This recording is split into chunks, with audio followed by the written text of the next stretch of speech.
ತರುವಿನ ನೆರಳು ಕೊಡುವಂತ ಸುಖವು ಕೊಡುವನು ಕೃಪೆಯ ದಿನವು. ಸ್ಥಿರ ಇರುವ ಮನ ಎನಗಿರಲಿ ಶರಣಾಗತಿ ಎಂದು ಬರಲಿ. ಭಗವಂತನ ಪ್ರಿಯ ಮಗನಿವನ ಸಾರಿ ಬದುಕು ಇರಲಿ.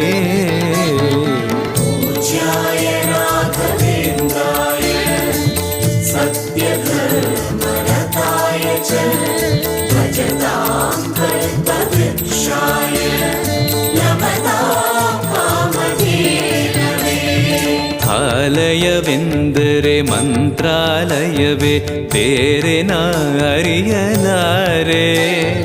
ರಾಜನು ಎಂದರೆ ಶ್ರೀ ಗುರುರಾಜನೇ ಮತ್ತು ನಾ ತಿಳಿಯಲಾರೆ.